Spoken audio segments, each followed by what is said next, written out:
नमस्कार दोस्तों, नॉलेज की दुनिया में आप सभी का स्वागत है। दोस्तों, पिछले 200 सालों में आधुनिक विज्ञान ने इतनी तरक्की कर ली है कि हमारी जिंदगी पूरी तरह बदल गई है।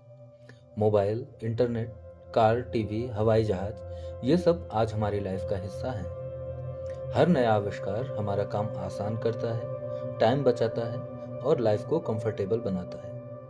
लेकिन क्या आपने कभी सोचा कि इन सारे आविष्कारों की जड़ें कहीं ना कहीं हमारे वेदों, पुराणों और धार्मिक ग्रंथों में मिलती हैं? फिर सवाल ये उठता है कि अगर हमारे ऋषि मुनियों को इतना ज्ञान था, तो उन्होंने ये सारे आविष्कार खुद क्यों नहीं किए?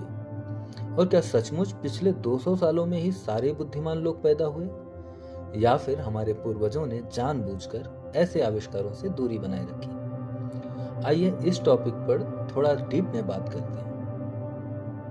दोस्तों, अगर हम प्राचीन भारत की बात करें तो हमारे ऋषि मुनि किसी सुपर ह्यूमन से कम नहीं थे। बिना किसी टेलीस्कोप के वे ग्रहों की चाल बता देते थे। बिना गूगल मैप के धरती का नक्शा खींच सकते थे, तारों और नक्षत्रों को देखकर टाइम बता देते थे। आयुर्वेद में तो उन्होंने ऐसी दवाइयों और इलाज के तरीकों की खोज की जो आज भी मॉडर्न साइंस को चैलेंज करती है। हमारे ग्रंथों में गणित, खगोल विज्ञान, भौतिकी और पर्यावरण के बारे में इतना डीप नॉलेज है कि वैज्ञानिक आज भी हैरान रह जाते हैं। उदाहरण के लिए हनुमान चालीसा में पृथ्वी और सूरज की दूरी का जो हिसाब लिखा है, वो आज की कैलकुलेशन से मिलता जुलता है। चरक संहिता और सुश्रुत संहिता में सर्जरी और मेडिसिन के ऐसे तरीके हैं जो उस समय के हिसाब से क्रांतिकारी थे। फिर अथर्ववेद में तो बिजली और चुंबकत्व का जिक्र भी मिलता है। मतलब हमारे ऋषियों को टेक्नोलॉजी का आइडिया था, लेकिन उन्होंने मशीनें बनाने की बजाय प्रकृति के साथ बैलेंस बनाए रखने पर फोकस किया। अब बड़ा सवाल ये है कि अगर इतना नॉलेज था, तो हमारे ऋषि मुनियों ने गाड़ियां, टेलीफोन या टीवी जैसे आविष्कार क्यों नहीं किए? दोस्तों, इसका जवाब उनके सोचने के तरीके में छिपा है। हमारे पूर्वजों का फोकस सिर्फ इंसानों की सुविधा पर नहीं, बल्कि पूरी पृथ्वी और उस पर रहने वाले हर जीव की भलाई पर था। वो दूरदर्शी थे। वो हर आविष्कार के फायदे और नुकसान को पहले ही भांप लेते थे। उदाहरण के तौर पर अगर वो गाड़ियां बनाते तो घोड़े, बैल और ऊंट जैसे जानवरों का क्या होता? उनकी पूरी प्रजातियां खत्म हो सकती थी। अगर टेलीफोन बनाते तो लोग इंस्टेंट कम्युनिकेशन के चक्कर में धैर्य खो देते। टीवी बनता तो लोग किताबें पढ़ना भूल जाते। और सबसे बड़ी बात, इन आविष्कारों से पर्यावरण को जो नुकसान होता, उसका अंदाजा हमारे ऋषियों को पहले से था। वो जानते थे कि अगर हम पृथ्वी के साथ छेड़छाड़ करेंगे तो इसका खामियाजा पूरी मानवता को भुगतना पड़ेगा। अब जरा पिछले 200 सालों की बात करते हैं। मुगलों और अंग्रेजों के आने के बाद से दुनिया में आविष्कारों की बाढ़ सी आ गई। स्टीम इंजन, बिजली, telephone, radio, TV, computer, internet, सब कुछ इतनी तेजी से बदला कि पूरी मानव सभ्यता ही पलट गई।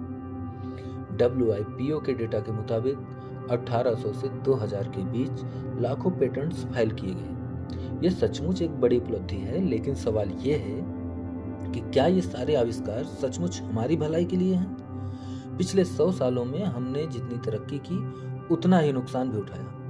WWF की एक रिपोर्ट के मुताबिक 1970 से 2020 के बीच दुनिया की 68% वन्य प्रजातियां खत्म हो चुकी हैं। ग्लोबल वार्मिंग की वजह से पृथ्वी का तापमान 1.1 डिग्री सेल्सियस बढ़ चुका है। प्रदूषण ने नदियों, हवा और मिट्टी को जहरीला बना दिया। खेती में अब पहले जैसी फसलें नहीं उगती क्योंकि मिट्टी की उर्वरता कम हो गई है। और इंसानों की बात करें तो डिप्रेशन, स्ट्रेस, गुस्सा और तरह तरह की बीमारियां आज आम बात हो गई है। क्या ये सब उन आविष्कारों के साइड इफेक्ट नहीं हैं जो हमारी लाइफ को आसान करने के लिए आए थे? दोस्तों, अगर गौर से देखें तो हमारे ऋषि मुनि हमसे कहीं ज्यादा स्मार्ट थे। उन्होंने लाखों करोड़ों साल तक पृथ्वी को संभाल कर रखा। उन्होंने प्रकृति के साथ तालमेल बिठाया, न कि उसे नष्ट किया। उनके बनाए नियम जैसे वृक्ष पूजा, नदियों की पूजा और उनसे जुड़े पर्व, सारा विज्ञान प्रकृति के साथ बैलेंस में था। लेकिन हमने पिछले 200 सालों में जो तरक्की की, उसने पृथ्वी को विनाश के कगार पर लाकर खड़ा कर दिया। दोस्तों, इसका मतलब ये नहीं है कि हमें टेक्नोलॉजी छोड़ देनी चाहिए, लेकिन हमें पूर्वजों की तरह सोचना शुरू करना होगा। हर आविष्कार से पहले हमें ये सोचना होगा कि इसका प्रकृति और आने वाली पीढ़ियों पर क्या असर पड़ेगा।